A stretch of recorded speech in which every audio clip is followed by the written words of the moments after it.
छत्तीसगढ़ में नक्सली संगठन ने शांति वार्ता की इच्छा जताते हुए हथियार छोड़ने का संकेत दिया है। नक्सली संगठन के प्रवक्ता अभय का एक पत्र वायरल हुआ है, जिसमें वीडियो कॉल के जरिए बातचीत और 1 महीने का समय मांगा गया है। पत्र में नक्सलियों ने सीजफायर की भी मांग की है और संपर्क के लिए ईमेल आईडी जारी की है। नक्सली संगठन के प्रवक्ता ने एक प्रेस नोट जारी कर कहा है कि प्रधानमंत्री नरेंद्र मोदी और गृह मंत्री अमित शाह की अपील का असर हुआ है। इस पर प्रतिक्रिया देते हुए डिप्टी सीएम विजय शर्मा ने कहा कि इस पत्र की प्रामाणिकता की जांच होगी। सरकार बस्तर में शांति व्यवस्था बनाए रखने के लिए हर संभव प्रयास कर रही है। बता दें कि 15 अगस्त को यह प्रेस नोट तैयार किया गया था, लेकिन केंद्रीय कमेटी की रोक के चलते अब इसे सार्वजनिक किया गया है। नक्सलियों ने सरकार से अपील की है कि वे टीवी और रेडियो के जरिए वार्ता को आगे बढ़ाया जाए। वहीं इस मुद्दे पर पूर्व संसदीय सचिव विकास उपाध्याय का बयान भी आया है। उन्होंने कहा है कि नक्सलवाद कमजोर हो रहा है, लेकिन निर्दोष आदिवासियों की जान नहीं जानी चाहिए।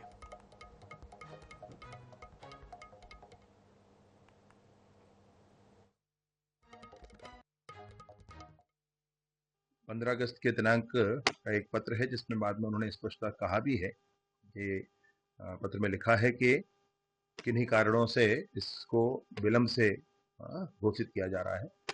अभय नामक प्रवक्ता हैं, जिन्होंने कहा है, विभिन्न विषयों को ध्यान करके कहा है कि इनके जो जनरल सेक्रेटरी थे बसवराज जी, उन्होंने इस विषय को आगे बढ़ाया था और उसी आधार पर ये आगे बढ़ा रहे हैं।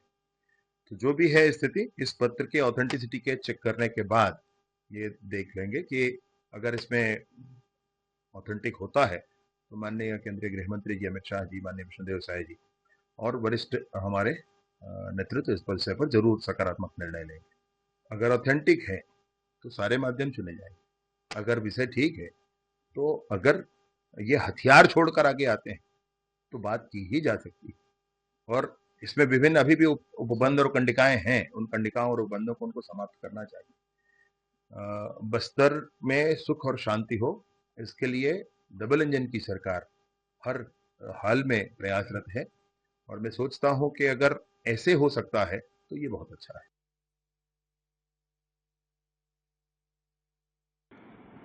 नक्सली प्रवक्ता अभय की का पत्र जारी होता है। पत्र में जिस प्रकार की बातें आती है, हम तो शुरू से इस बात को कह रहे हैं कि कांग्रेस की सरकार के समय से नक्सलियों के हौसले पस्त हुए हैं और कहीं ना कहीं हमारे जवानों की बुलंदी और हमारे जवानों की हिम्मत को दाद देना पड़ेगा, जो लगातार इस लड़ाई को लड़ते रहे। और साथ ही साथ ये भी बात है कि इन नक्सली मुठभेड़ की बात कहकर कई निर्दोष आदिवासियों की भी जाने गई है। ये भी बेहद दुर्भाग्यपूर्ण है।